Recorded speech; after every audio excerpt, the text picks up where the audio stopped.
Well, it's 9:30 on a Saturday night, so clearly I've got nothing better to do. Quite depressing, but still. So it's time for another Uglywretch reviews. And we're going to review Transformers Generations Trilogy War for Cybertron, whatever it is, Siege Deluxe Prowl. Now, long-term viewers might have a slight inclination that I'm not the biggest fan of Prowl. Random people on the street outside, hooray. I liked him in the original G1 cartoon, and then in later comics and cartoons and things like that, they ruined him. They made him like really up himself and really annoying, and just then they made him part of Devastator, which ruined Devastator for me for a little while. You can't ruin Devastator. What's wrong with these people? But apart from Six Gun, this is the last Siege figure I've got to review at the minute until Monday. Thanks, Amazon. But let's get into it. Yeah, that's another Amazon story. I had something due to be delivered by the 8th, which is tomorrow. And they've turned and said, oh yeah, we'll deliver it on the 9th. Cheers. It's like, I'm in work on the 9th, and the 10th, the 11th, and the 12th, and the 13th, whatever. So he is a Cybertronian car. Now, bear with me, kids. Just if you imagine this top piece white and maybe a bit more of a window at the side here, and just kind of square off this front section a little bit. Maybe sort of like more angled, slightly boxed off a bit more, and the back, and it's the original. Was it Fair Lady, whatever it was? That Prowl was. Siege, I know you're just going to remold them into the G1 figures, and it annoys me greatly. But yes, he does look as like a slightly Cybertronian version of the original G1 figure. His weapon's stored up here. It's got this sort of squared off section that goes into a hole on the top. And we'll get into that in a minute. We'll just put it off the side. But it's nice. It's quite nice. I'll give him that. Clear wheels. Who thought that would be a good idea? It rolls, and it's fine. And I don't think I ever had, a G1 Prowl, but I'm pretty confident this basically transforms the way that does. Looking back on like other images and stuff and trying to work out how it works, pretty confident this basically transforms the way this does. But before that, size comparison. Good lord. He's smaller than Sideswipe. Okay, didn't see that coming. Yeah, we'll see what the robot mode's like, because, wow, that's weird. Okay, so I think first things first we need to do is we just go underneath. Hi, Prowl. We just go underneath and we try and get these bits forward a little bit. Just a bit. I need to get to them about there, because basically this piece here, this hinge, we'll try and catch on them. You can just force everything, but for argument's sake, I'm just giving you the heads up.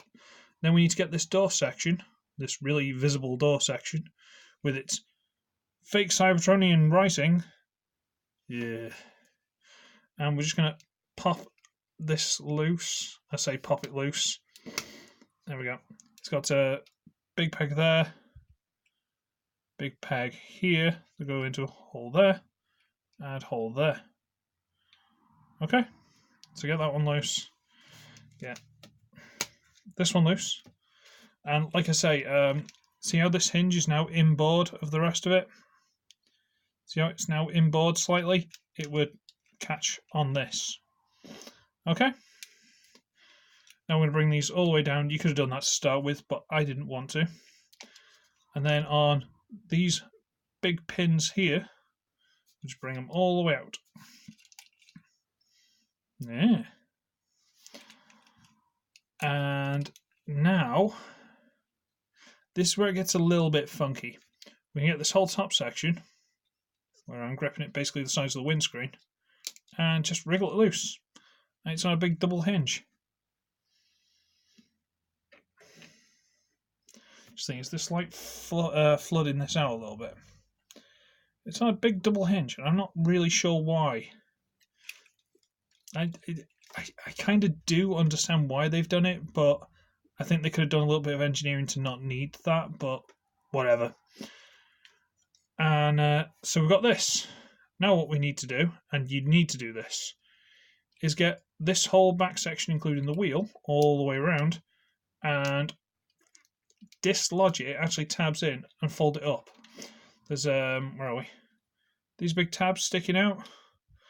They go into those slots there, and they trap this piece. We need that untrapped, because that are the hips and the knees, and if you can't move the hips, you can't extend the legs. So we'll get them straightened out, turn them around, and for argument's sake, we're going to flip out these little heels. There we go. And I'll split them when we're finished transforming it, just so they're not in the way. So now we've just got to deal with this section. So what we're going to do is get this piece here, and there's a big tab sticking out. You get that, fold it all the way through until it tabs into place. And then get your finger through and push this middle section. That'll probably be trying to pop itself loose anyway. Push that all the way through. So we've got this. Isn't that a mess? Then we're going to use the double hinge and get that to go in the big gap behind the head. See that gap there?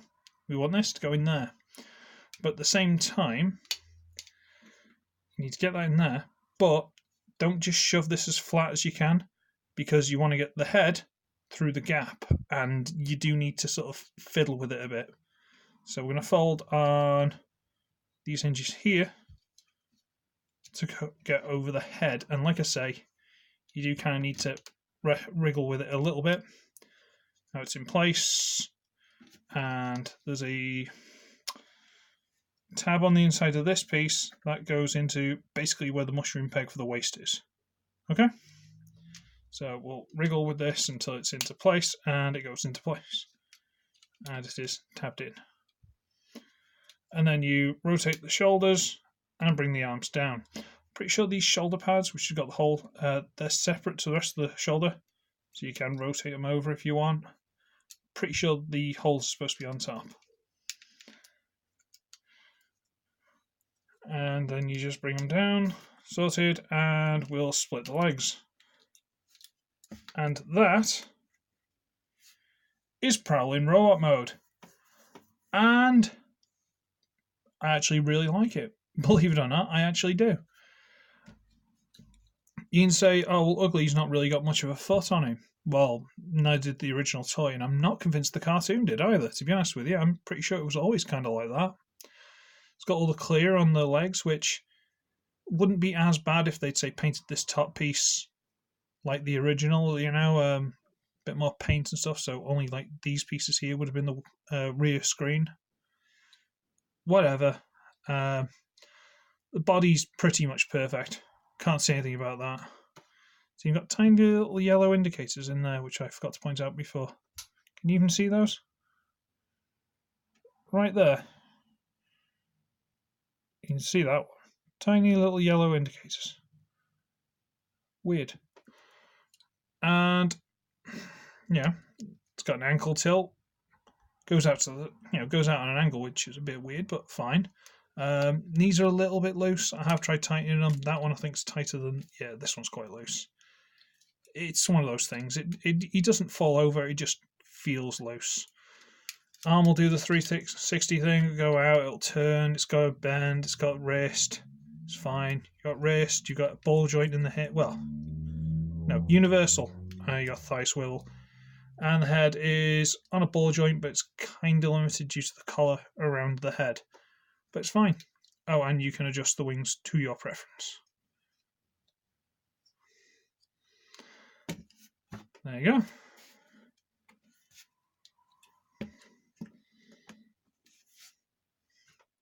He's quite fun. You give him his gun. You can plug it into his hand. You can plug it into his arm. You can plug it into the side of his shoulder. You can plug it into the side of the leg. You can plug it into the bottom of the foot if you so wish to do so. But if you do, you're a monster, and I can't be friends with you anymore. And you also store it with the square peg back in there. But for some reason, and I think they're making more of a point of it in, is it smokescreen? Well, barricade. They're turning this into barricade. Don't know how I feel about that, because I like barricade, but But you can also take this piece off, because it's just pegs into that hole. And you can peg it into the back of the gun, or any of the other ports. So now you can have a light on the top of your gun. I'm very tempted to just glue that into place. I don't like it. The only thing I don't want to glue that into place is because in vehicle mode, or when you're putting on, say, 6-gun, it does limit where you can put the other things. At least this is another place you can plug something on. And you can just plug this in somewhere else, like the gun. But I don't like that, personally. I'm not a fan of that. I mean, if they'd have had it attached to the piece underneath, and it had been on the knees, that'd have been something. It'd have given him, some more noticeable knee pads. I'd have gone with that. But sadly not. But he's, like I say, he's quite a nice little fella. And size comparison, Age of Extinction Bumblebee. And he's actually kind of small, isn't he? That's weird.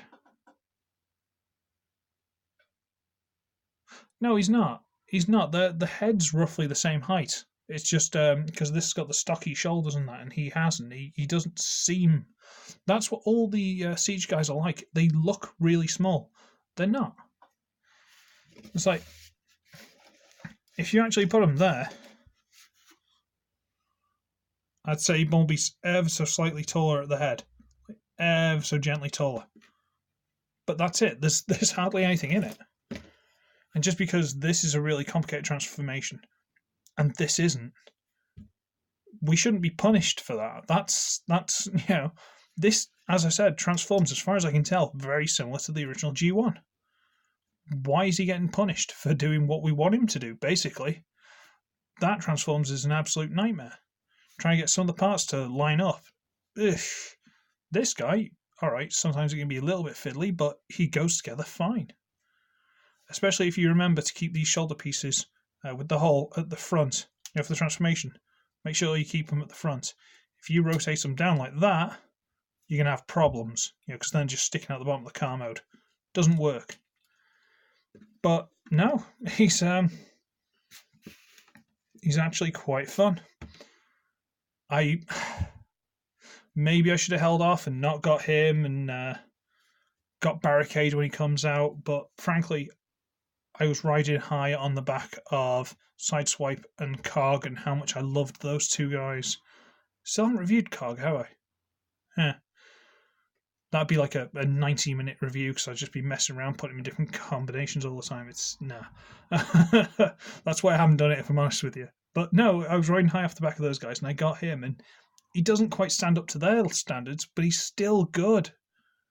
So, I mean, I know they're doing Smokescreen, and are they giving him guns that just peg into these holes, which are very conspicuous? Like they're molded to be there all the time. And I think the toy of Prowl had guns, but I don't think the cartoon ever did. But people are like, no, Prowl's got to have shoulder guns. But he didn't in the cartoon. No, but the toy did. Yeah, but it's supposed to be cartoon accurate. No, he's got to have a shoulder gun. Why? It's one of those things that fans argue amongst themselves, and I'm not part of it. Anyway, I've rambled on for too long, so I'm going to disappear. So, I should be ugly, I should be wretched, and I shall see all of you in the next one. Bye, everybody!